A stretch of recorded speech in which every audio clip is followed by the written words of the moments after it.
vegan family of animal rights activists. Ken, this is George. Wait, you're the hunter. Oh, I take my handshake away from you. Whatever. Will he lay down his weapons and get in touch with his animal side? I don't think birds have as many feelings as everybody thinks they do. Or will a month in the animal kingdom confirm his belief that animal activists are barking up the wrong tree? Deer are food. If they're not food for me, they're food for the front bumper of your truck. Find out tonight on 30 Days. Should animals have the same rights as humans? You know, freedom of speech, the right to bear arms, the right not to be breaded, deep-fried, and thrown in a bucket? Ever since humans started walking upright, we've been eating and beating animals. But times have changed, and now we can chow and plow without harming anything, a fact fueling the notion that animals should have the same rights as humans.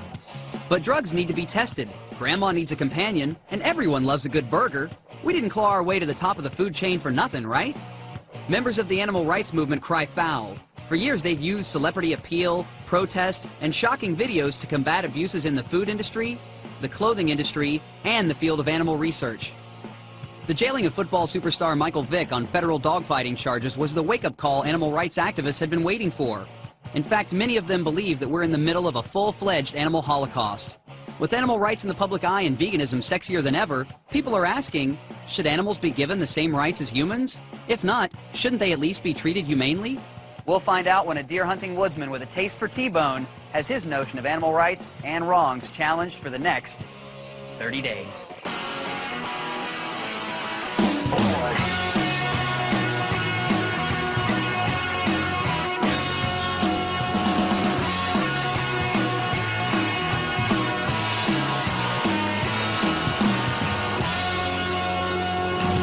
We found a guy who loves animals, lined up in his crosshairs and served with a side of green beans. My name is George Snedeker. I'm 42. I'm from North Carolina. I'm a handyman and presently getting ready to go hunting. Here's my bow and arrow that goes right entirely through the deer. I've seen deer get shot with a fatal shot and literally keep eating. You know, hunting is often misunderstood. A lot of people think that we're bloodthirsty killers, that we're out there killing Bambi. It's really not about that. It's an opportunity to get into nature. It's a kill. It's kind of not really the whole story. It's just a part of it. This is hunting. It's not much of a spectator sport. A deer or a cow or a chicken, I think their sole purpose is to feed us. This one right here, it's one that I killed in my back pasture. This one right here is the one that I was very fortunate to get. This is a tundra swan. It's the only one I've ever killed. Come on. Oh, no, don't do that. George lives with his girlfriend Renee and their 2 dogs. I love my dogs, but they are dogs. They, in effect, are here to serve me. It may even change the way that you feel about hunting or even about the food that you eat. Hush. I'm not really interested in becoming an animal rights person. I just want to understand why they can be so extreme. For the next 30 days, George will head to sunny Los Angeles, where he'll be moving in with a family of animal rights activists. My name is Melissa Carpel. I work for PETA, People for the Ethical Treatment of Animals. Melissa is an events coordinator who organizes animal rights protests around the country. I believe that animals do not belong to us to eat, to wear, for experimenting, and animals do not belong to us for entertainment.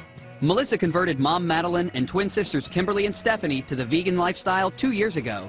Dad Don made the switch just last year. I know his name is George, and he's a hunter. That whole concept of killing an animal just for the sport of it is something that just is repulsive to me. And I know it's repulsive to all of us. Yeah. Doing this project really gives me the chance to show George what it's like to live in a normal family that happens to be vegans and animal rights activists.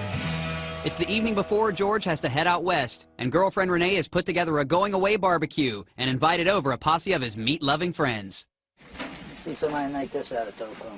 We thought you could use some new T-shirts. In 30 days, you'll probably be eating that picture off the shirt. I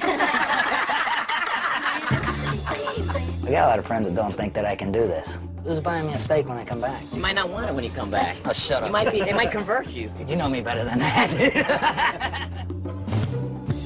It's early morning of day 1, and it's George's last chance to soak up the clean Carolina air before heading off to Smog City. Bye-bye. Have fun. It's going to be a blast. For the next 30 days, George will have to live by these 3 rules. Number 1, move in with a family of animal rights activists and follow their rules of the house. That means absolutely no hunting and no eating or wearing anything from an animal. Number 2, he has to get a job working at an animal sanctuary or an animal shelter. And number 3, he must actively partake in animal rights protests. I can't believe that I'm here. Well, my nerves are kind of creeping up on me right now. I mean, they're probably very nice people that just think that some of their ideas are somewhat unusual.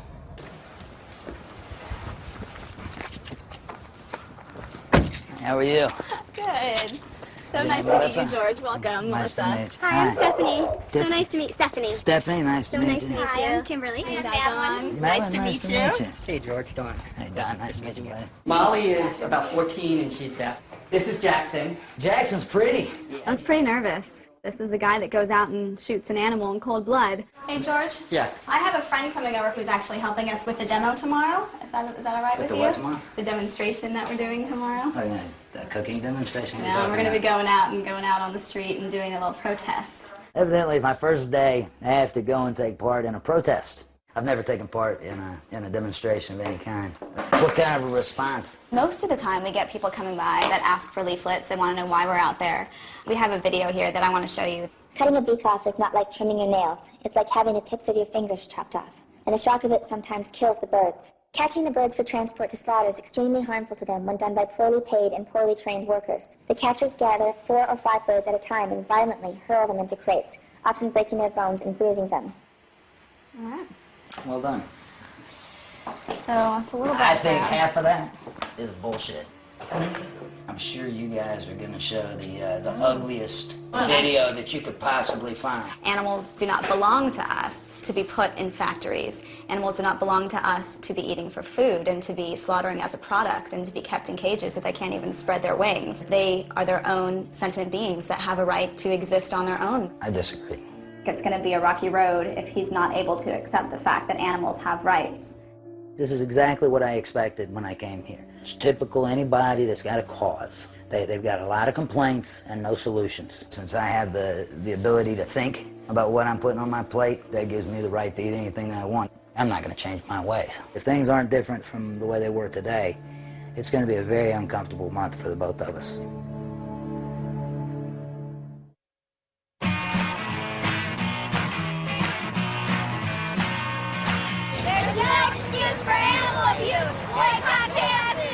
It's day 2, George is barely out of bed, and the PETA Patrol is already on the prowl. This is your butt. This is your little chicken butt tail. George's job at this protest is to wear a chicken suit and kill a woman dressed up like a fried chicken-eating Kentucky colonel. I'm doing it because it's in the nature of what I'm here for. Is it going to stop me from going to a fast food chicken place or going and getting some chicken myself? No. We're going to turn the tables a bit here. You get to go at Colonel Sanders. If we stood out there crying, upset, yelling at people about, the horrible conditions of these chickens, people won't listen to that. So we kind of do a more upbeat way of getting the message out. This is the person that is responsible for torturing and killing your family. Ready for chicken's revenge?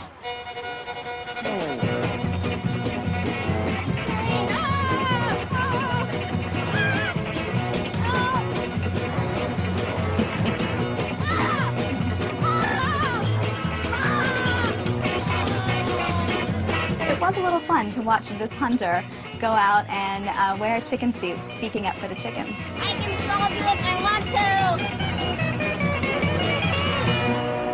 to. I need to come out of this.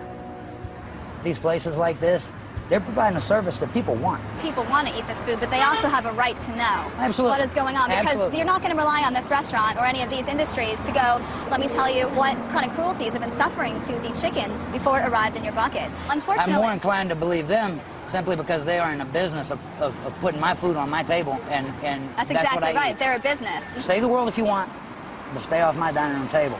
I don't think that we did much good. That fast food establishment's going to be open tomorrow, and they're going to have just as many customers, maybe even more.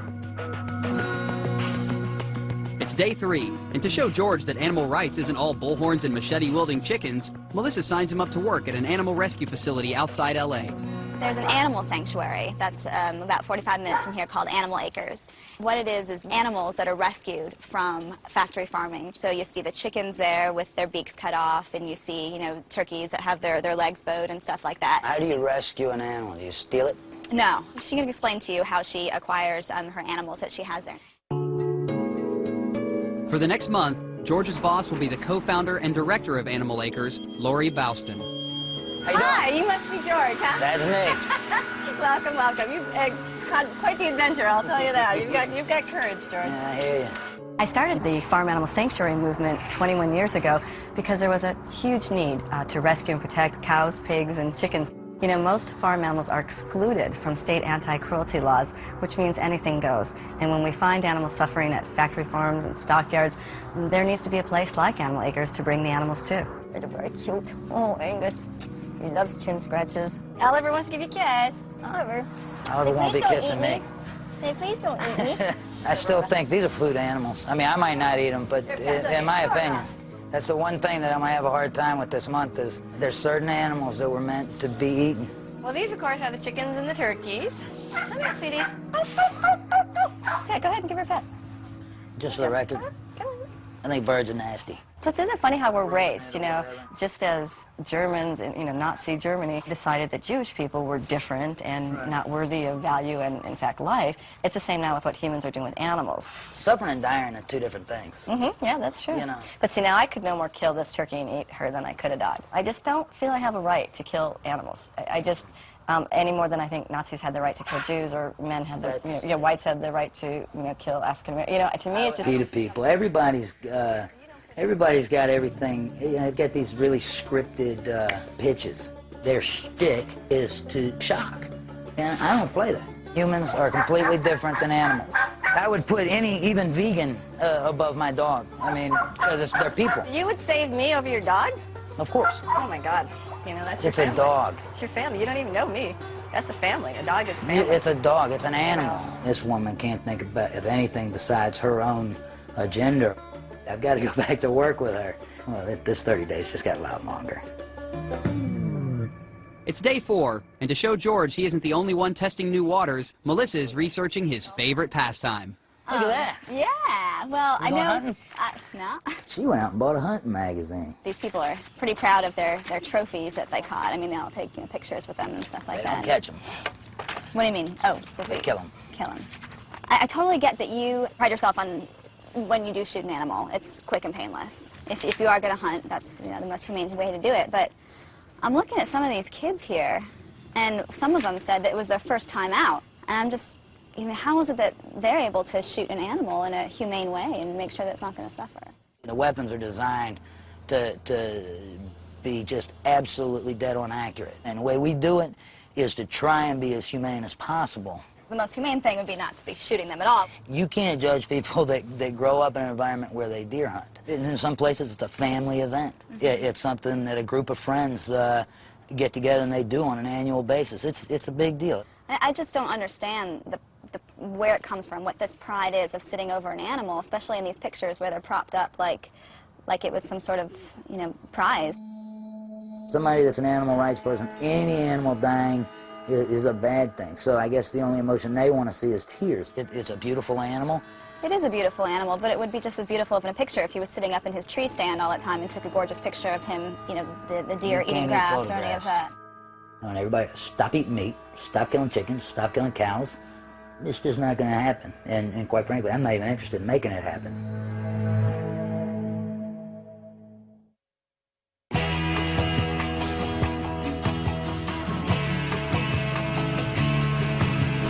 It's day 8, and today George is getting schooled on animal testing at a protest at UCLA. How many animals have to die? Like many American universities, UCLA receives funding to conduct vivisection, the practice of operating on live animals for scientific research. Scientists claim it's 100% necessary and that medical breakthroughs would be impossible without it. But activists say vivisection is just animal cruelty veiled in science, and the true motives are good old-fashioned greed and profit. If you are sick and tired of your tax dollars going to fund animal experimentation, then this building should be the target of your frustrations. The only thing I understand right now, honestly, is that I'm carrying an ugly Right. sign. We're drawing and I got attention people publicly. hollering over Got it. None of us can even possibly imagine a paralytic drug like Botox injected right into your eyes while you're fully conscious. If 1, 5, 10 animals have to die to save one human being, I'm fine with it. To get a better education on the topic, George checks in with neurologist Aisha Akhtar, a doctor who used to back animal testing but has changed her tune. What new companies are doing is coming up with human-based tests. We can use tissue cells, organ cultures, and that's going to be far more predictive of what's going to happen to people than any type of animal experiment. 92% of the drugs that are found to be safe and effective in animal experiments are found to be unsafe or ineffective in people. Out of that 8% that do make it to the market, half of them are later recalled.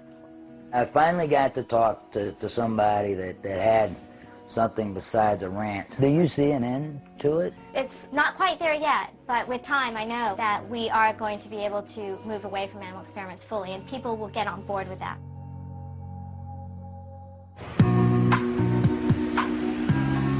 It's day 11, and George is at Animal Acres getting his daily dose of livestock and Lori. This is Harmony, and again, she's one of my girls that was rescued from an egg factory farm, so she spent her whole life in a cage. If they're this docile when they're on their backs, why don't they just put them on their backs to kill them? Because the industry's more concerned with going as fast as possible. Okay, and I'm telling you, just like I told the PETA people the other day, they want to stop us eating that one fast food chain.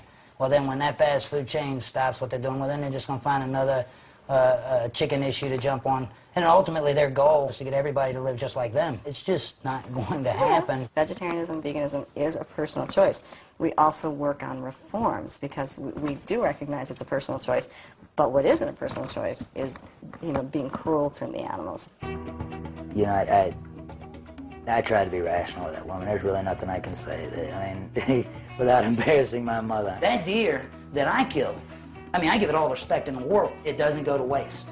Killing is wrong, whether you abandon the animal and don't do anything with the animal, or whether you take the animal home and eating it. That is a live animal. You've named it, it's your pet, knock yourself out. I'm not going to come and kill that animal. Thank you, George. But I'm going to go to the grocery store and I'm going to get a piece of chicken and fry it up. Not that one, that's yours, that's here for you, so you can have your petting food, but it's food. And that's no different than what the Nazis did to the Jews and whatever, you know. A syllable does not come out of that woman's mouth. It's not a jab in some way at the industry or me. I'm not going to hear it. I'll shut down just as fast as anybody else. After a day of dueling with Lori, George vents his frustrations to the Carpels. How'd it go today? I didn't think it'd get worse. Her view of everything is just... But you're going to go back and help the animals out? I'd like to. I don't know. I don't know if I'm welcome. It takes, I think, a bigger person to say, look, I know I may not be welcome here, but you want to put your foot back into the water. It may be cold, it may be scalding hot, but you're going to put your foot back in and get yourself back in there. That's really the higher road and higher, good to try and do. I'm really thankful to be with you guys. Aww. Because if I had to live with that woman over there, I would have bought a plane ticket home. Melissa and her family, they're just rational. And I've said from the beginning, if somebody wants to tell me something in a rational way, I'll have a conversation with them all day long. It's dinner time on day 13, and tonight Melissa is treating George to a gourmet vegan feast. A potato salad with a vegan mayonnaise, a club sandwich which has a turkey-style wheat meat on it. What? Wheat meat. Wheat meat? That's what, that's how we refer to it as. It's made out of wheat. It's a wheat gluten. Then we have the Reuben, which has vegan cheese on it. Thank you very much. Yeah, enjoy. This is good. He's pretty proud of that mayonnaise. Yeah. But it is good. I just really don't understand the problem that animal rights activists have with milk. Well, just like cows that are going for slaughter, dairy cows are kept in conditions that are artificial to them. If it's all they know, it's not artificial to them. Fresh air, being hooked up to machines, even though they don't know any different because they were born into that environment, it's still uncomfortable. They still get sores on their udders from being hooked up to machines that are pumping milk out of them all day long. Most of America doesn't really care. If it tastes okay, they don't care. I do think that people care because people don't like animal cruelty. There's certain animals that are food. Nobody wants to see them suffer. But people want to see them on their plate. 2 weeks in, and George is still sticking to his guns. Hoping some close contact with a dairy farm will open his eyes, Lori arranges a ride-along with Frank Allen, the man responsible for rescuing the animals at Animal Acres. Frank is Animal Acres' chief cruelty investigator, so when we get a call that there's an animal in need, we send in Frank. Today, Frank is giving George a tour of Ontario, California, a factory farming area 50 miles outside LA. Factory farms produce meat, dairy, and egg products on a massive scale that keeps operating costs low so they can pass on the savings to hungry consumers. Activists claim the crowded conditions on these farms are cruel and inhumane, and the only things passed on to consumers are hormones and disease. So this is basically a calf replacement ranch. In order to have milk, you have to keep the mothers pregnant. Cows don't just naturally produce milk. So rather than let them be with their mother, because milk's not for the baby cow, the milk is for us. Right. They take them out and they put them in these hutches here. I didn't realize they were in these little pens. And like they do. These guys get to stay in that little crate for about 6 months. Look what they're sitting on, their own shit and piss. These baby cows have one of two fates. The males get shipped off to veal ranches, and the females head right back to the dairy farms. Dead one right there, brother. Newborn. Death rate usually fluctuates between about 5 and 10% for these, because a lot of these simply can't make it. They're not strong enough.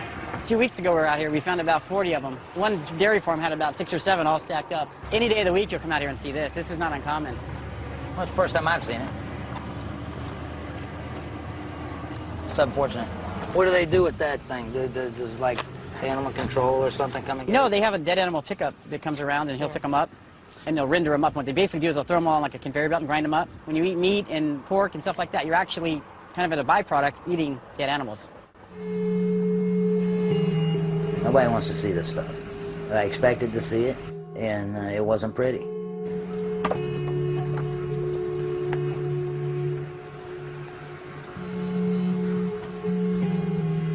So what they do, rather than spend the money to have the dead animal pickup trucks pick them up on their property and have to pay money, they bring them out to places like this and just dump them. Or they just throw them out here. This is really unfortunate right here. I don't like the way this looks.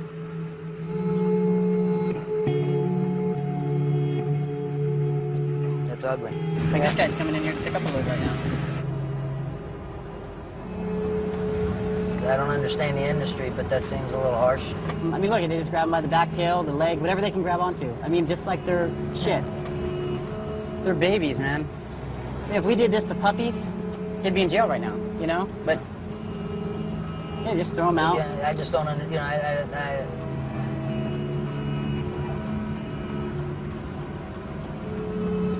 know, I just don't understand. I don't know.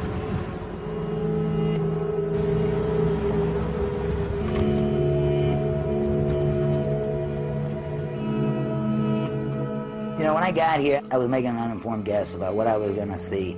I didn't realize the amount of suffering there was in the factory farms. It seems pointless to me.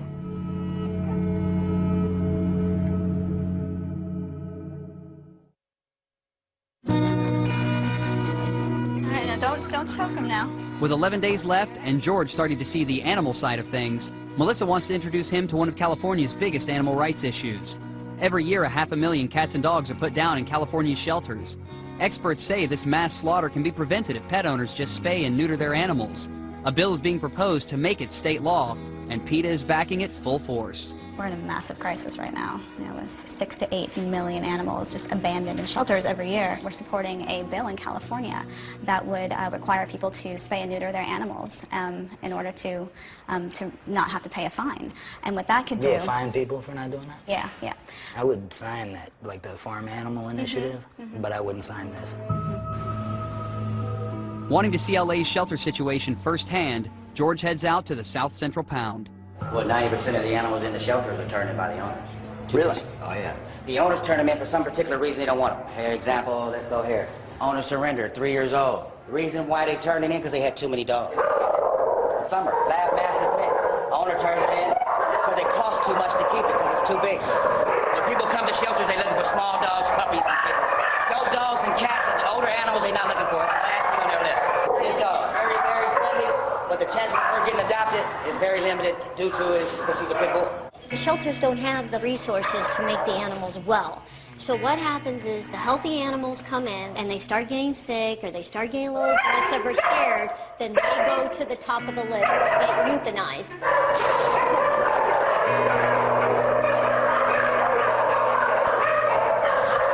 Sad thing is, they take that long last walk and they don't know what's going to hit them.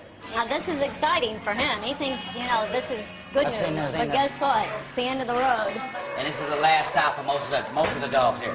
It's probably one of the most uncomfortable places that I've been in my life. It's just an ugly room. It's designed and maintained just for the purpose of euthanizing animals. Behind the curtain here is actually where the euthanasia would take place. It all involves injecting a fluid into the forearm. About 10-15 seconds later, the animal falls over and the animals are placed in the cooler.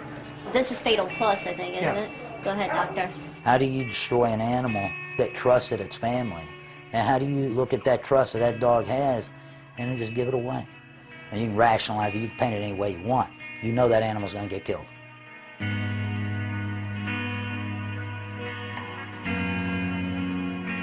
I've killed a lot of deer, and it didn't bother me a bit. But the thought of killing that one dog, it was probably one of the most difficult things I've ever experienced in my life. Late night on day 20, Frank receives an inside tip and invites George to ride along for a real live rescue. Frank, why don't you tell me what we can expect? I really don't know exactly what we're gonna do. Well, we got a call. There were some sick animals at this place. So we're going out to check it out.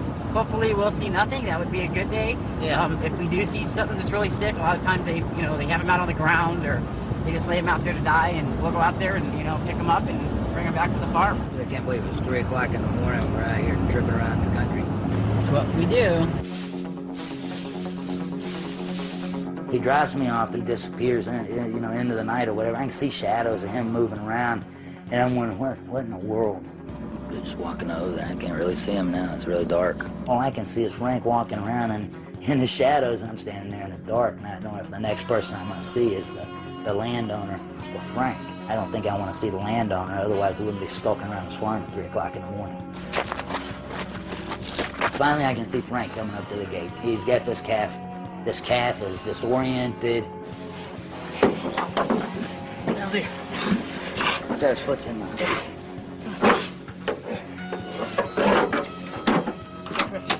What's he heaving for? Oh, congestion, totally anemic. Right. He might have died, basically. Turn him in the veal. We get out of there, and Frank's just rattled in the truck.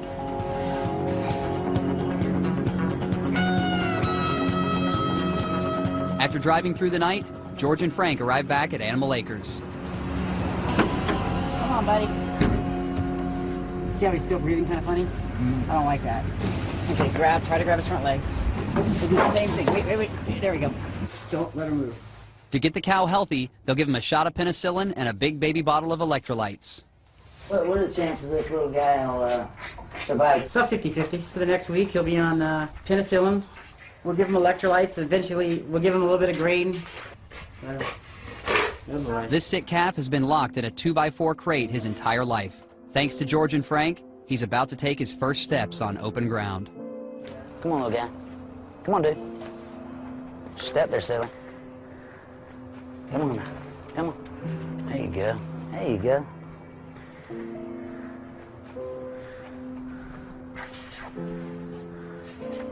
Well, George, I'm thinking since he's bonded so well with you, he'll be one of your projects here at Animal Acres. It's my lucky day. He's going to need a lot of care, a lot of bottles.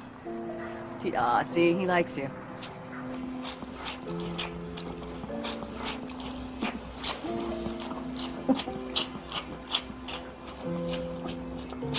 It really feels good to have an opportunity to rescue a calf in that situation. You know that dude that we met last night had that dog named Sugar? Yeah. That'd be kind of a cool name. You want to be called Sugar? That's not he's a boy cow, though. Okay. Well, George, I know you had a really long night, so you're off mucking duty today. Why don't you just go home and get some rest? I appreciate that. I appreciate you helping rescue him.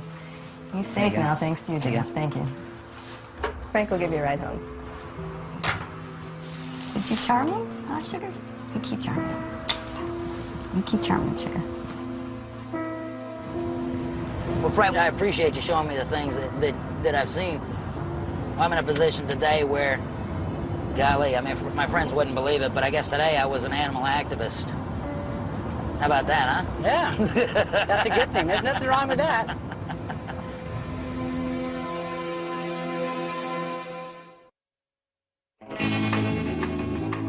It's day 22, and George wakes up to the naked truth behind his last protest target, the fashion industry's use of fur. George, hey, good morning. Today's demonstration. Well, first off, two girls showed up at the house I hadn't met before, and they were naked. They told me that I got to paint these girls. The store that continues to use fur in their designs. Their brand is plaid, so our symbol for today is when plaid goes bad. I'm kind of shaking a little bit, so. That's all right. Have you ever painted a girl before, George? No, this is, I can honestly say this is the first. First time for everything, huh? But there's a lot of things I've done out here for the first time. What do you find most interesting in your journey so far? Everybody's an activist, and I've spent my life trying to avoid activists.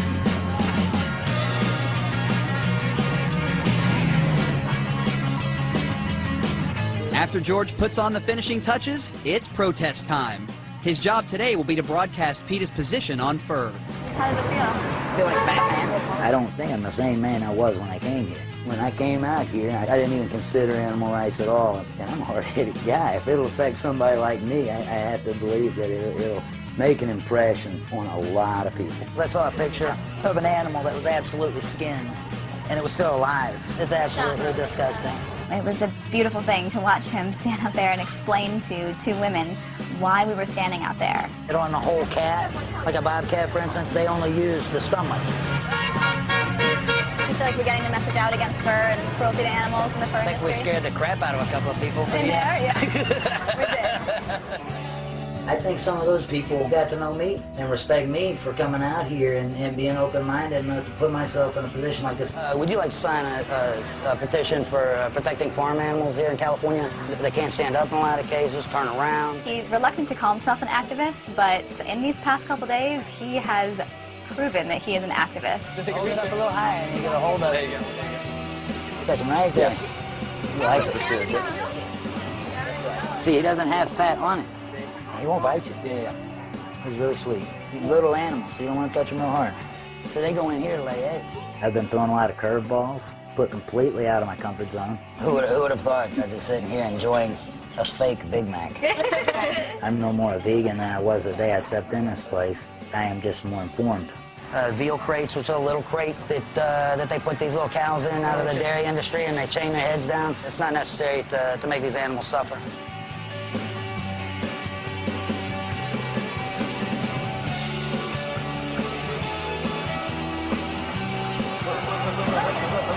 I met some really interesting people, some really intense people that believe in something. I hate to label me, but you could probably say I'm a bit of an animal rights activist.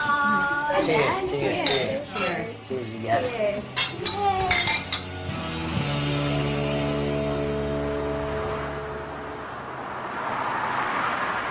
It's day 29, and thanks to George's TLC, Sugar the calf is making a full recovery.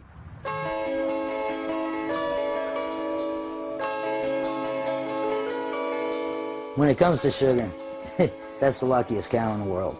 In a couple of weeks or a month or whatever, Sugar would have wound up on a grocery shelf or something, or in some restaurant. Wow. Hey, Sugar. That's Sugar. Likes you, George.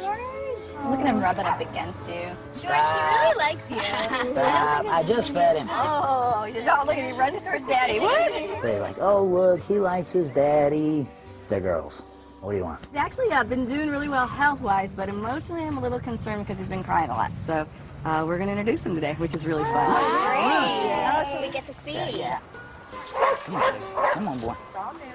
Come on, buddy. You don't have to lock it, just lock it. Come on, buddy. Close that gate behind me. Close it behind me. Close it behind me. Okay. Oh, he's a little scared. Lori's a good person. She's got a gigantic heart. It took her a little bit to realize I wasn't here to be judged. I was here to learn more about what she had to offer. I think Animal Acres is a great idea, and I wish them all the success in the world for the future. I wish that I could do more to help.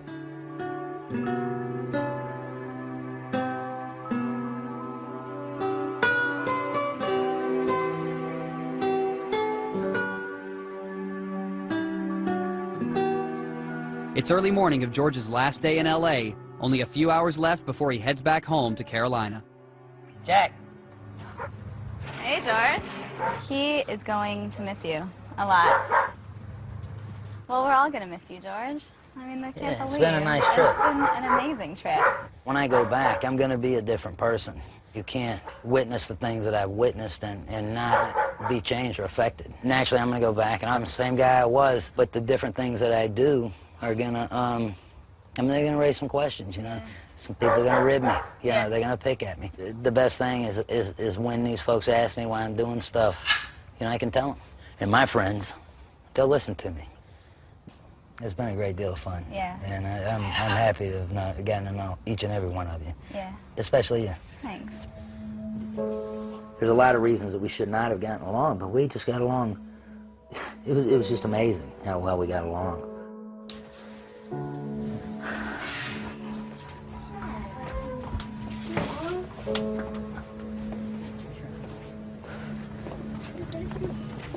I can't believe this is it, George.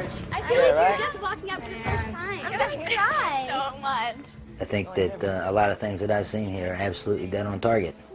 And a lot of things could use some work. Goodbye, George. It's been wonderful, wonderful. Don, You stay well and be good, huh? I can do that. Now that you have your... Whoops. I am going to miss you. I'm gonna miss but you I a don't lot. live very far. I know, that's true. All right, I'm out of here. Right, be safe. See you guys later. Have a safe trip. Have I changed? Who couldn't change? I have changed. Am I gonna hunt when I get home? Yeah, I'm gonna hunt. Because I do believe that animals do have rights.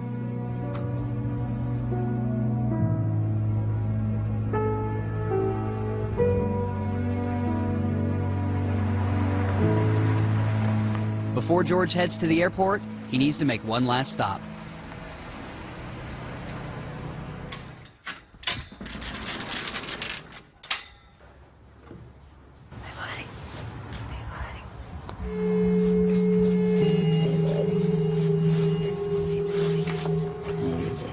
You know, that little hamburger that you buy real cheap, whether it be in a fast food restaurant or you get it for 99 cents a pound in a grocery store.